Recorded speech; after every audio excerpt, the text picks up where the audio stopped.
Olá, nessa aula vamos falar sobre User Effect, né? Agora que a gente já viu como o User State funciona, a gente vai entender como o User Effect funciona, né? Para isso a gente vai fazer o quê? A importação do User Effect, do nosso hook, né? User Effect.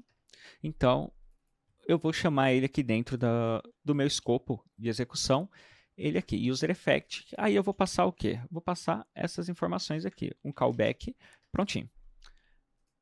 Feito aqui o nosso User Effect, eu vou só apagar essas informações aqui, porque a gente não vai utilizar elas.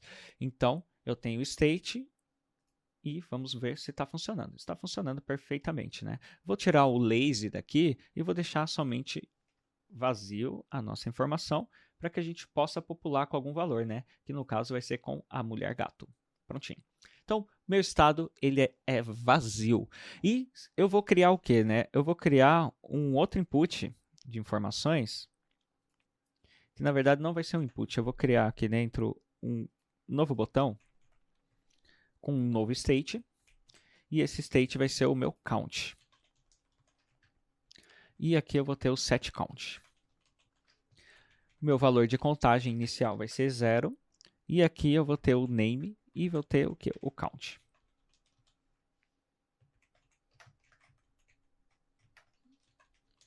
Prontinho.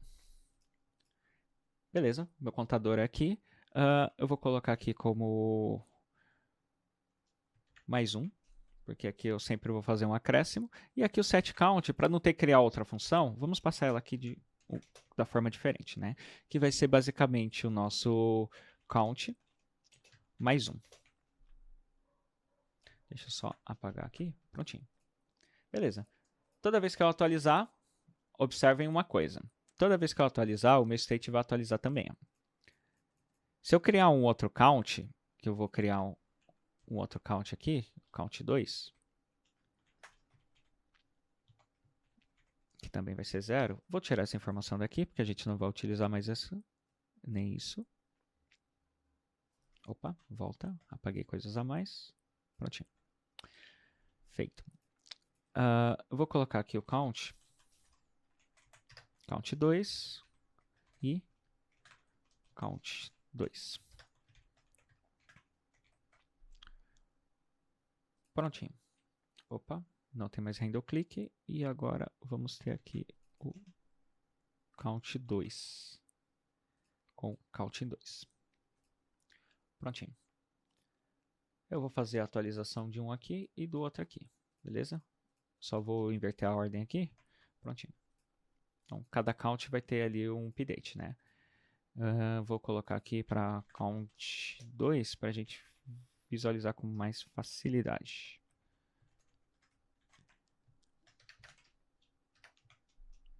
Prontinho. Count 1, count 2. Certo. Pronto.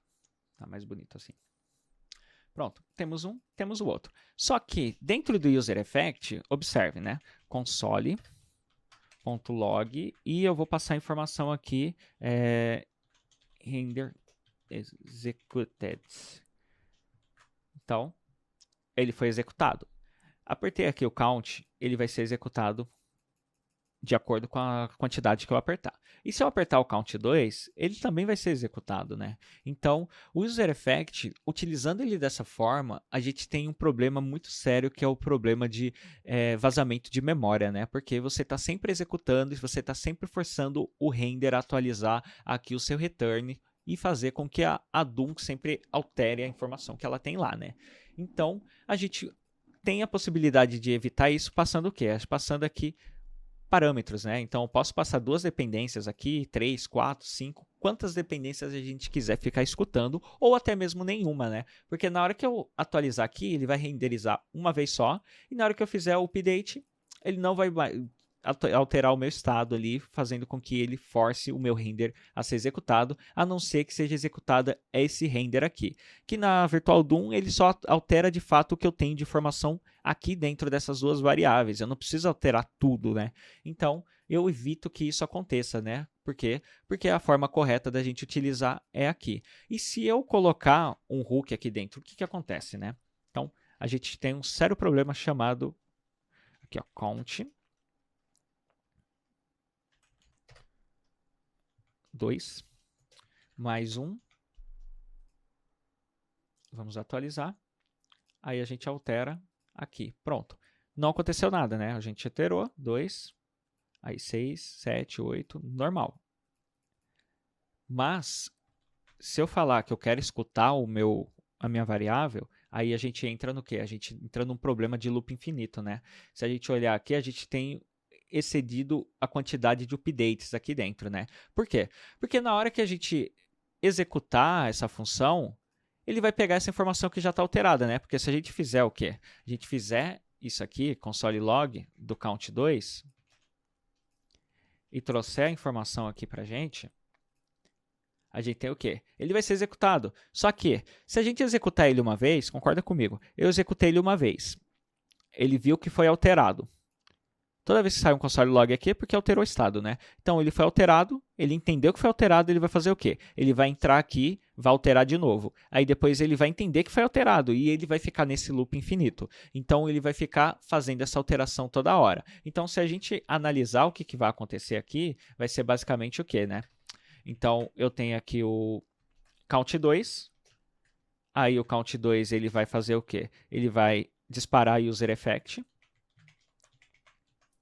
E o user effect ele vai fazer o quê? Ele vai atualizar o meu count.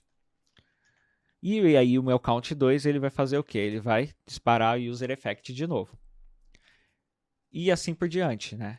E aí ele vai fazer isso daí infinitas vezes, né? Então por isso que a gente tem aí esse problema de loop infinito, né? Porque o count ele vai disparar o user effect, que vai atualizar o count e vai disparar o user effect e assim vai ser até estourar a sua memória da sua máquina ou do seu servidor que estiver hospedado. Então é importante você tomar cuidado com esse tipo de informação aqui dentro. Mas a gente pode utilizar outras formas para poder evitar isso, né? Que uma delas é o quê, né? Uma delas é utilizando um objeto, né? Então, por exemplo, eu tenho aqui um objeto, né? Então, const objeto, e esse objeto ele vai ter o quê? Um hello e ele vai ser oi. E eu posso passar essa informação aqui? Posso. Só que aí a gente vai ter o quê de problema, né? Então, deixa eu ver o que ele trouxe aqui de erro. Beleza. Ele vai falar que não pode fazer isso, por quê? Porque aqui é uma constante e eu vou precisar fazer o quê? Olha lá, ele vai dar loop infinito também. Então, ele já quebra, evitando que a gente faça esse tipo de comportamento, né? Então, o que eu preciso fazer para evitar isso, né? Então, eu posso ter aqui o count. E eu posso ter aqui um object?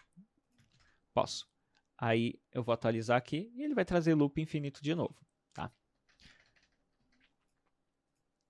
O que a gente faz? A gente cria aqui um state para o nosso object. Fazendo isso, olha a mágica acontecendo. Object, e aqui eu vou passar, de fato, o que eu tenho aqui de objeto.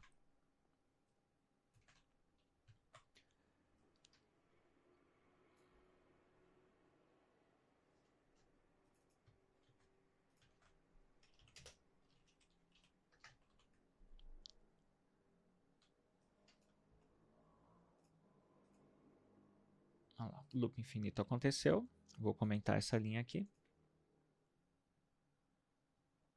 Qual que é o erro que está trazendo aqui para mim? O erro é esse aqui. Prontinho. Atualizei. O render sendo executado várias vezes. Mas, por que ele está executado várias vezes, né? Porque aqui eu estou apertando aqui e eu tenho aqui o que eu estou escutando, né? Porque de fato está sendo executado. Mas se eu tirar essa informação daqui e falar, vamos executar, ele não vai executar o render várias vezes, né? Então, por mais que eu coloque aqui o count 2 e fale que o count 2 mais 1, olha lá. Por que ele vai fazer isso? Porque o count, quando a gente passa ele dentro de useState, ele é imutável. Então, ele vai ser renderizado aqui, só vai trazer o valor aqui para mim, só que ele não vai entender no React que eu estou atualizando aqui um estado, né? Porque se eu tivesse passado da outra forma, aqui, ó, const object, e esse object eu tivesse exatamente esse valor aqui, posso até comentar isso aqui, aí ele ia trazer o loop infinito, porque ele ia entender que isso aqui é um objeto novo que eu tenho aqui dentro, tá?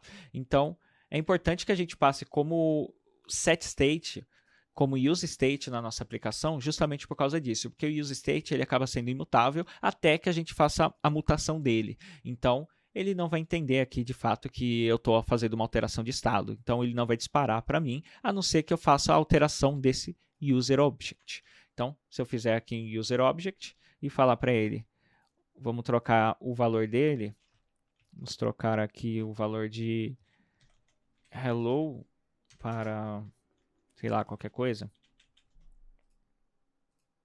E eu vou ter aqui um botão de desespero aqui, um botão de pânico, por exemplo. Aí ele vai trazer aqui para mim a atualização. Por quê? Porque eu estou atualizando de fato aqui o meu object. Então, o meu object está sendo alterado. Então, eu posso fazer esse tipo de validação aqui também, certo? Então, eu espero que você tenha entendido como que a gente utiliza aí use state, tá? E user effect em conjunto. Se tiver dúvidas, a gente vai explorar um pouquinho mais aí no decorrer dos vídeos. E até mais.